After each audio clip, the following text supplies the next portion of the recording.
Welcome to Open Arms, an honest conversation about firearms.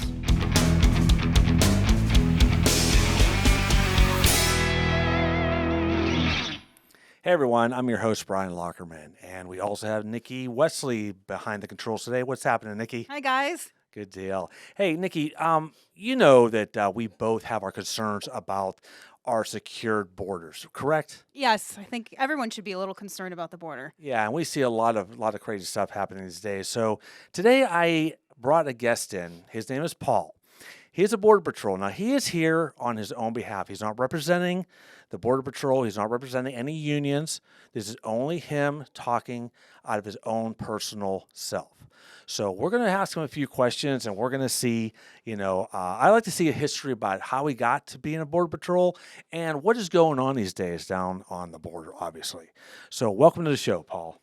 Thank you. Thanks for having me. And like I said, I'm here just speaking off of my own experiences, what I've seen, and on my own behalf. So I do appreciate that. Okay, let's start from the beginning, Paul. How did you get involved with this?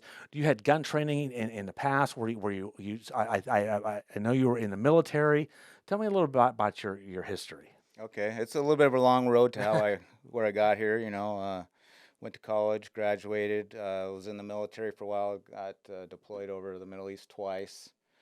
And then I had a friend who I was college roommates with. We were in the same military unit together, and he joined Border Patrol and kept saying, "Hey, man, you should really do this. You should really do this." And finally, after him hounding me, I decided, "Oh, I'll give it a shot," and got hired on, and I've been in for a little over 15 years now. Wow, 15 years. So let me ask you this. This is a good question to start off with. In 15 years, has there been a difference on that border? Absolutely, absolutely.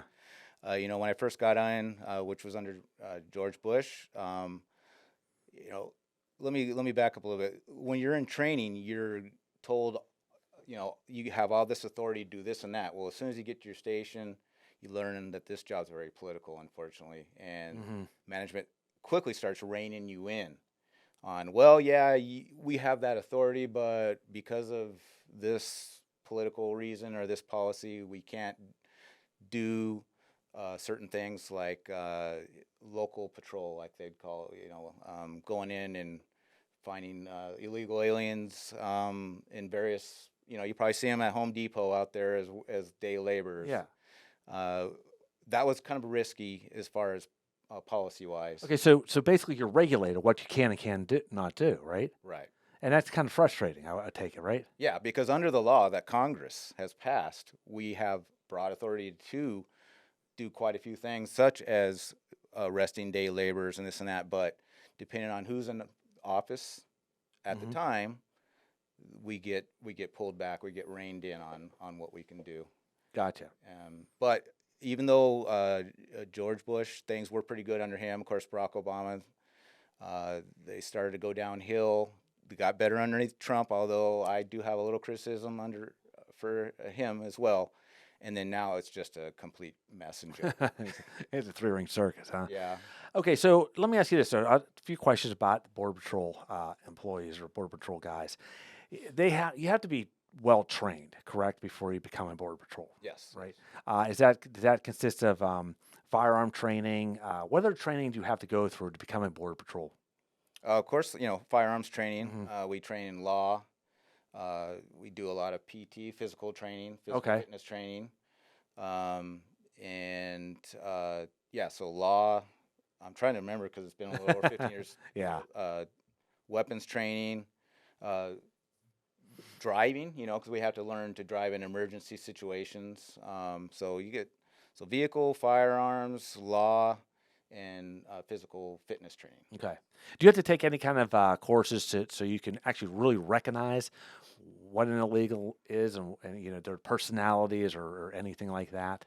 Yeah, and a lot of it comes with experience as well. And I remember, also we train in Spanish. Although, especially these days, there's people from every country, countries I haven't even heard of. Yeah, that's that true. Are coming in. I'm like, That's what true. country are you from? Never heard of that one. So one of my Spanish instructors said, don't worry. As you get out into the field, you'll know who they are, especially in the urban areas where they're trying to blend in because, they tend to dress a little different. And of course, behavior. A lot of it goes off of behavior. Oh, yeah. They see us and they, might suddenly look away, or suddenly they pretend like they have a phone call, or Yeah. they're reaching for their cigarettes real nervously or something like Uh-huh. that. So a lot of it goes off of behavior. Okay, so let's jump ahead a little bit here. Now we see on the news. Well, sometimes the news shows that some other news stations may be better than others. It seemed to be just chaos down there. Why is that right now? Because basically this administration is not following the law. They're making up their own laws as they go on, or they're just disregarding what the law is. The vast majority of people who are claiming asylum are doing it for economic reasons, and asylum was never intended for those reasons. It was mostly for political persecution, Yeah. or or maybe you're getting like countries like El Salvador, which actually have gotten cleaned up after the last few years. They have a good president down there. That's what I heard. I had a guest on the show the other day was talking about that, and he said they have really turned things around down there. Yes, but in the past, they had a civil war, so people were getting asylum to flee the war, or they had a lot of gang activity, which we have up here. MS-13. That's Oh, mostly El Salvadorian-based yeah, gang. yeah. So it was asylum was made for those reasons, but the people are coming across now, and they're pretty blatant about it now. They'll just say, yeah, I'm poor, I'm from Honduras, I'm poor, and I just want to come here and get a job. So it's that easy. Pretty much. Well, and they claim fear. Ah, And that yeah, one yeah. is, as soon as they say, I'm afraid to go back, then basically we have to start the paperwork to let them in under this administration. Yeah. Exactly. Now, your thoughts. Do you see that the majority of them are coming over for good reasons like that, or are they coming over for other reasons? Well, I think the majority of them are coming over just to improve themselves. Okay. But there are plenty, and I think the last numbers I heard was they've caught 100 and something known terrorists. Well, that's the ones that we know. Yeah. Exactly. You've probably heard the term gotaways. Those are the people that run from us. Mm-hmm. They don't want to turn themselves in because they're either been here before, got deported, so they're criminals, Okay. or they're bad people coming from other countries. They're terrorists, or they have bad intentions, very bad intentions. And that number is unknown. We don't even know how many have entered this country. And it's a little scary, actually. When you Yeah, think about it. exactly. Let me ask you this now: us as citizens, how can we help this situation down there? Well, I mean, there's a couple of different ways. In this, I met a few of these guys before I joined the Border Patrol back in the day, earlier 2000s. You probably, I don't know if you remember the Minutemen that used to be down on the border. Yes. I met some out in Yes. San Diego County. I do remember them absolutely. Yeah, I mean, there's that, and even though I think Congress is pretty much worthless, there is, especially if you live in, because that's what it is. Democrats are a completely open border, minus maybe one or two of them. So if you have a Republican congressman, you just got to pound them with phone calls. Got to go in and meet with them. Yes, that's good. Hear that, audience? That's what you have to do. I keep saying this on all our shows. If you want to make a difference, you have to contact your local congressman. You have to contact your local politician. You have to start helping the fight, right? And that's going to maybe change things around here. I think if they get enough pressure, I mean, Kevin McCarthy, who I think is pretty much worthless. Yeah. He's a good used car salesman type of guy. But if he gets enough pressure, I think he will do the right thing. But it just takes a lot of pressure. Believe me, I'm the biggest skeptic. I used to work in politics before Border Patrol, and I used to, back then I had a little bit of faith in the system because I worked at a state level. Yeah. At the federal level, it's tough, but there are a few good guys. Matt Gaetz, Chip Roy. I don't know if you heard of some of these guys, but those guys are patriots. They love this country and they want to do the right thing. You know, if you contact your Republican congressman, Okay. most likely, we might get some results. But as long as we got this guy in the White House, it's going to be tough to get beyond. Yeah, that's with Beyond everything Cam. with him in the White House. Okay, so have you ever been reprimanded and said, "Look the other way, or else you're going to lose your job"? I've not been told that outright, but I do know there. This is earlier in my career. There was some smaller towns where we knew that it had a high population of illegal aliens, and we'd go in there and patrol and try to make some arrests. Sometimes we did. A lot of times they would run from us or drive their vehicles off in crazy sporadic ways. That's another story. But I do specifically remember a supervisor asking. He had encountered a couple of agents that were in that town and said, "What are you guys doing here?" I said, "We're doing our job." He said, "You know, we're not supposed to be in here." And I said, "Well, this is a town with a high population of illegal aliens." He said, "Well, we're not supposed to be in here." So he didn't say, "Look the other way," Yeah, or you'd yeah. be reprimanded, Yeah, but he yeah. basically said, "Don't do your job over here." Almost the same thing in Yeah, a way when you yeah. look at it.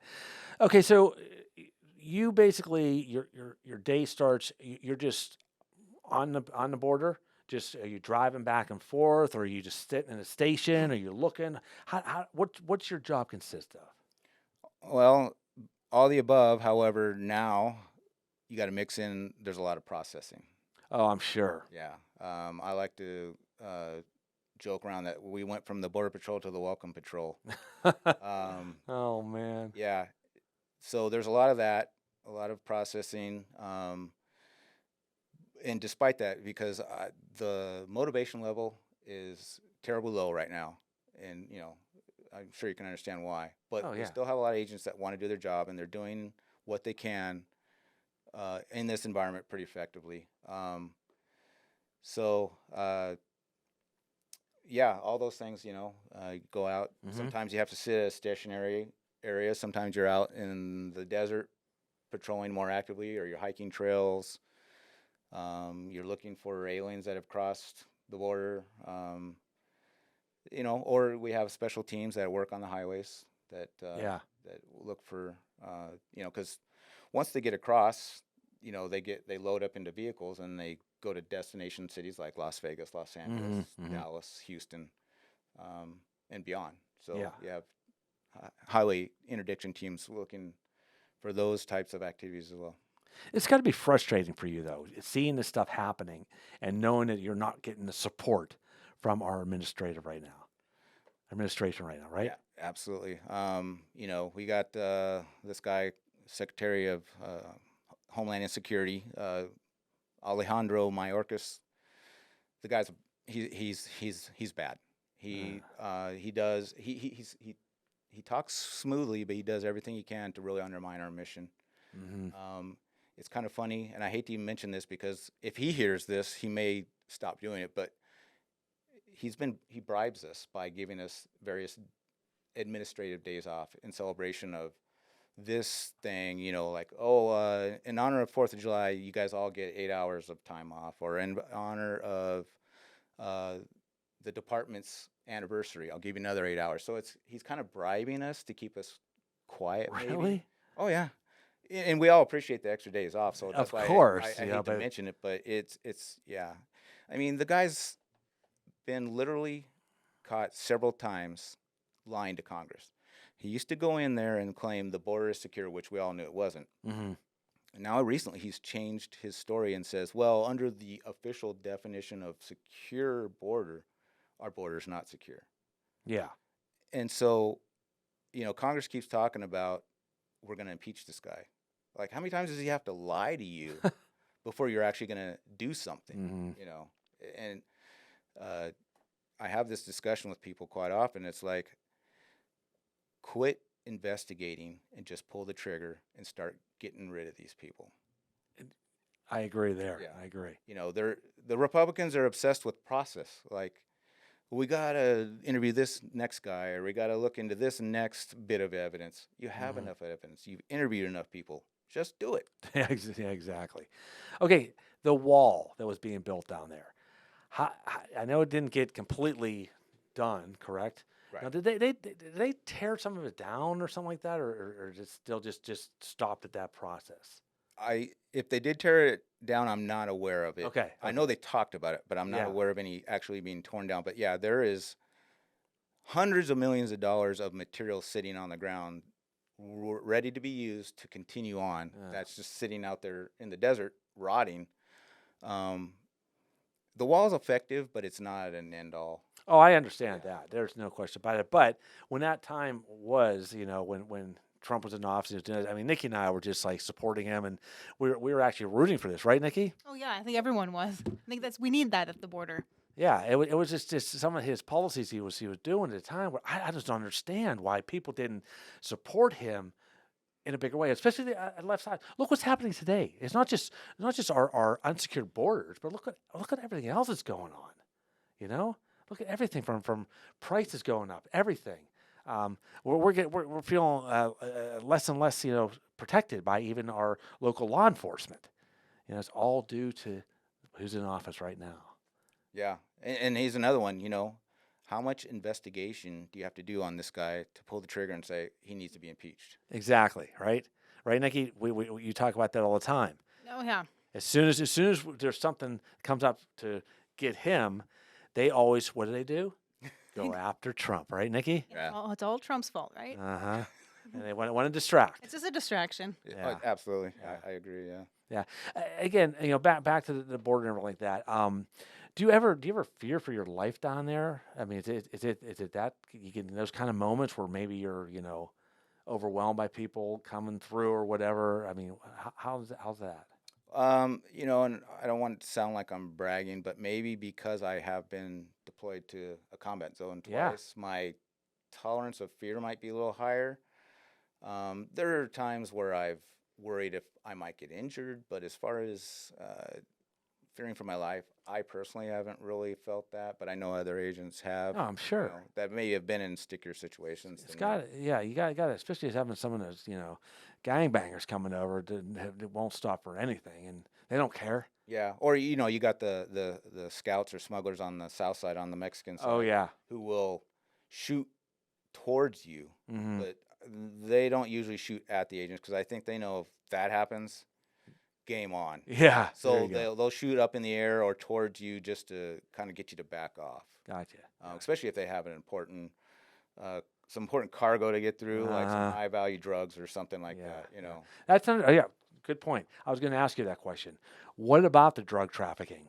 Is there a lot of that going on? Do you see a lot of it? Do you stop that, or what happens? Absolutely. When I first got in, of course, California's basically legalized it, but marijuana was kind of the big drug. Marijuana. Then it kind of switched over to cocaine. Then meth, and we're still getting a lot of meth, but now of course fentanyl. Oh yeah. Yeah, lots of fentanyl. So I'd say at least in California, meth and fentanyl are the main drugs. I don't know where the cocaine's gone. Maybe more over towards Arizona, but I mean I'm sure they haven't stopped. Yeah. It's just not coming up through this area anymore. So have you actually stopped somebody and found these drugs and been able to take them down or anything? yes, Oh, very yeah, and that's always a good feeling. Oh yeah, absolutely. I appreciate that. Okay, so let's talk about gear. Do you wear vests? What's your firearm? What do you use? Do you have an AR? What is your setup? Yes, all the above. Wear a vest. It's not required to have it on all the times, but when I'm out in the field, I keep mine on all the time. Okay, good. Right now we're wearing the Glock 19. Okay, We just switched over those recently, and then of course, we do have M4s, beautiful. AR-15 M4, Enforced, beautiful. shotguns. Oh yeah. Yeah, I prefer the M4, the AR-15, Oh yeah. but some guys prefer a shotgun, but I actually shoot better with my AR-15 than my pistol. I wish I could use it as my primary weapon, but I'm not the best. I have a bunch of Glocks too. I'm not the best shot with my Glock for some reason. It's so funny. You know what a Beretta 92 FS is? I've heard of it. Yeah. I'm not real familiar with it. That's for some weird reason I am so accurate with that, and then I switched over to my Glock 19, and I can't decide of a barn. It's just a weird thing like that. But you're right. When it comes to M4, that would be my choice too. I mean, for any type of protection. Like Well, if that. we're gonna make plugs on weapons, I really like the Sig Sauer P365. I don't know Oh if you're yeah. familiar with that. Oh yeah. Yeah. Yeah, absolutely. Those are money for me. If you ask. There you go. Well, you got to tell your department you need to switch over. Huh? I wish. No, they no, are they? Can you switch over? They have to be. It has to be through them. Yeah, it has to be a department issued. Department issues. So they can't. You can't just go get your own weapon of choice. No, unfortunately. Yeah. Well, I understand that. I get that. Now that's another question. Weapons. Have you been seeing a lot of weapons being smuggled over, or anything like that, or in the That- mix? That's going to be more customs because they're going to smuggle the weapons south.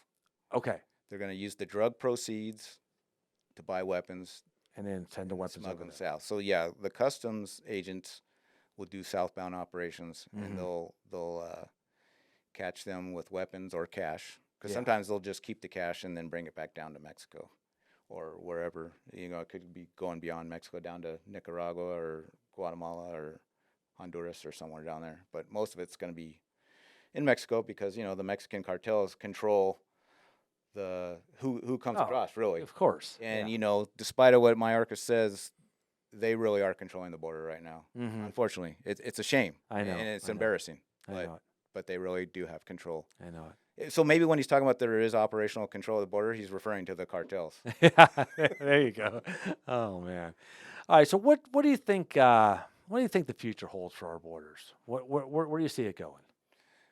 It's going to take a lot to clean it up. Mhm.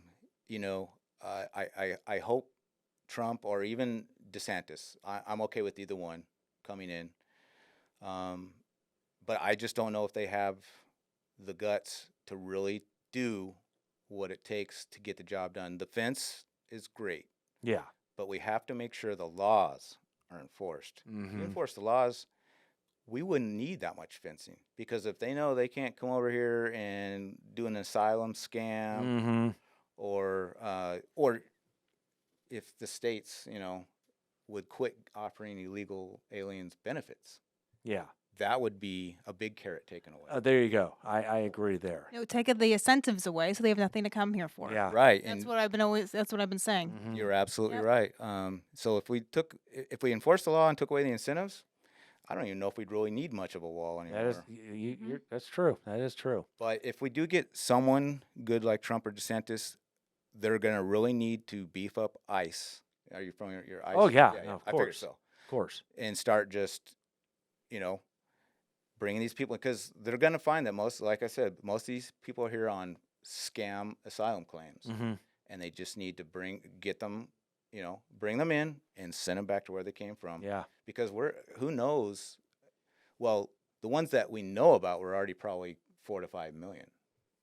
Wow. And then all the gotaways, we don't know. Yeah. Exactly. So there's hope, but I'm a little skeptical too, Yeah, because I know. like I said, even though Trump did a good job, and I like the guy a lot, the first wave of family units, well, it really started on Obama.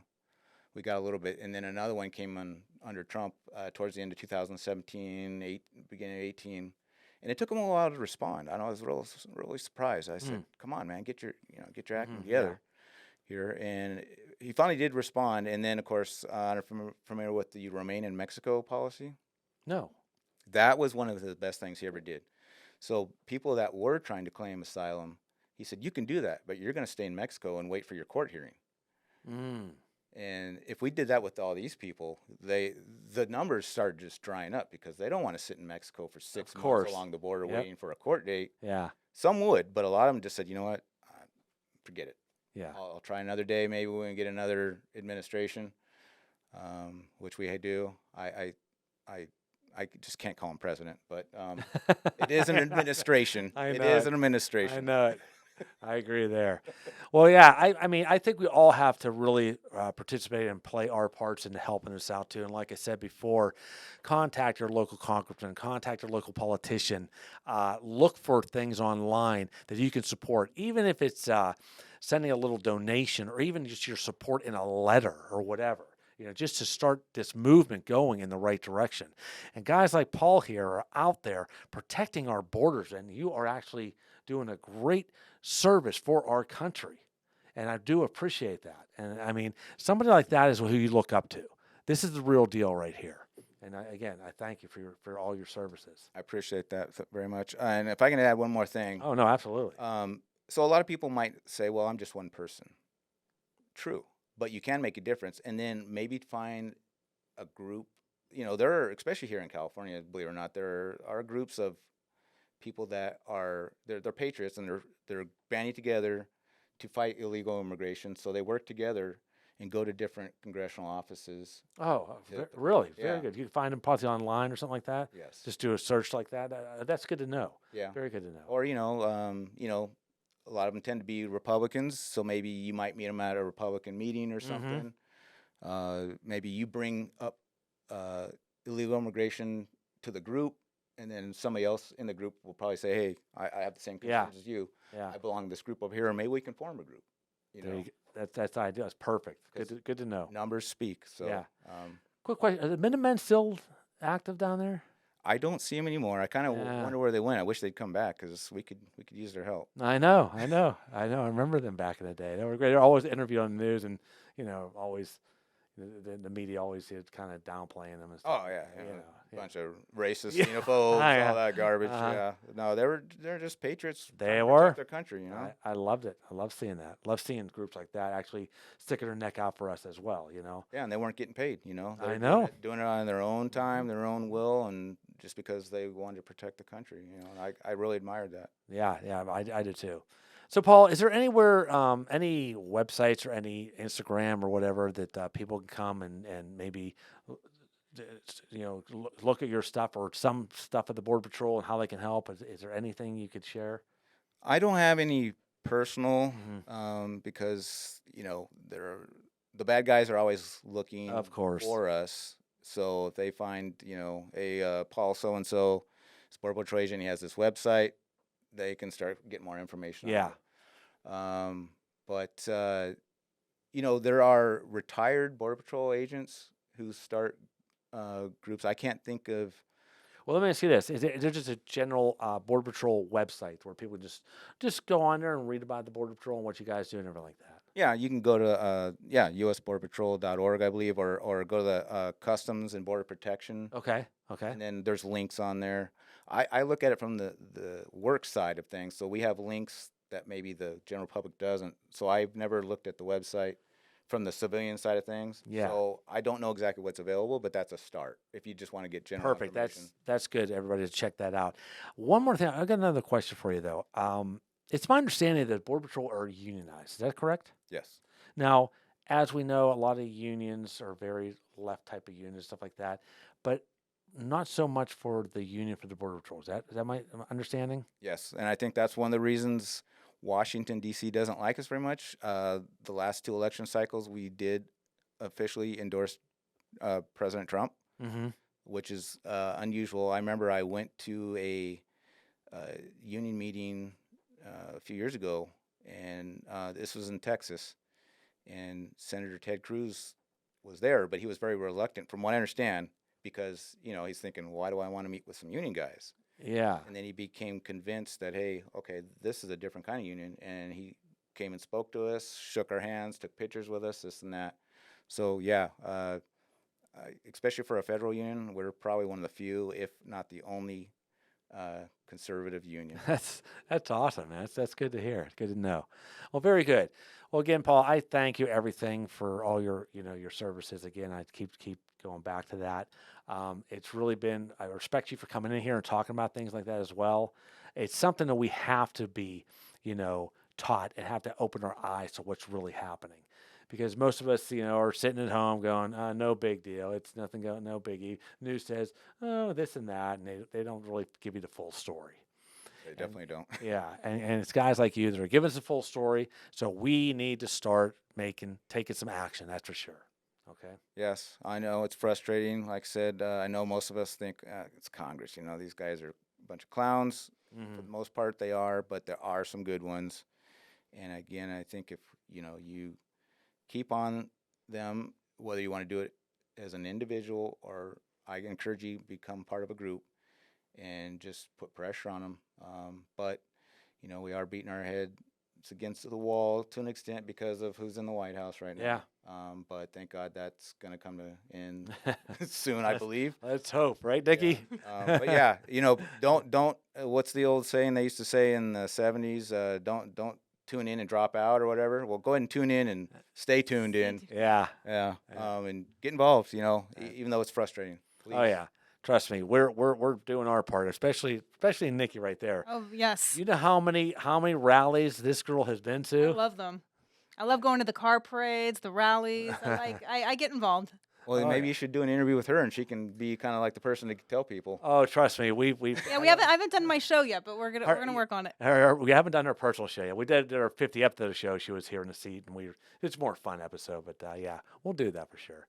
Well, Paul, buddy, thank you. Was there anything again. else you want to add? Anything Any other else you want to add to the audience that you need to let them know? I don't know. I mean, any other questions you might have that you can think of? I think we covered pretty much everything I needed to know, and I think that it would help our viewers too, understand more things as well. That's for sure. Oh, something that just came to my mind. It's not necessarily a question, but I just find it ironic. We got all these sanctuary cities: New York City, Chicago, Yeah. Denver, and I don't know. You probably have heard Eric Adams, the mayor of New York, is begging the administration to stop, to secure the border and stop sending illegals. Really? Of course, a lot of them are coming from the governor of Texas. He's sending them up there. But they're begging for help because they're overwhelmed. They're like, hey, you know what? Maybe this whole sanctuary city You is. asked for them. You think? Yeah. You asked for them. Here you go. Yeah. And now that they got them, they don't want them. It's like, Uh-huh. I find that ironic. I don't know if you guys remember the Martha's Vineyard thing that happened a couple years ago. I think Governor DeSantis sent just 50. Yes. And yes. It was too many. They freaked out. Yeah. I'm like, wait a minute, you guys are the big rich liberals who say you love these people. Well, here they Uh-huh. are. Oh, we don't have any facilities or housing. Or Neither do we. yeah, exactly. I mean, we're I think we're over capacity here in California for sure. That's true. That is true. Without a border, we have no country. Amen, know. sister. That's know. you There you go. That's That's so true, though. Yeah. All right. All good stuff today. Again, I thank you again, Paul. It's been amazing. Nikki will have the links to the Border Patrol website and things like that so people can go check it out and see what's the latest and greatest. And then any other things, any other, social media or whatever you want us to list to, we'll do as well. So, Nikki, go ahead and tell people where they can find us. You can find us on Instagram, openarms.tv. And if you have any other questions, too, about today's show, you can send us a tweet at openarmsdt, the letter DT. And you can find us on YouTube at openarmstv. Very good. Well, that's our show for today, guys. And always remember, safety, Safety, family, and the Second Amendment. Have a good day.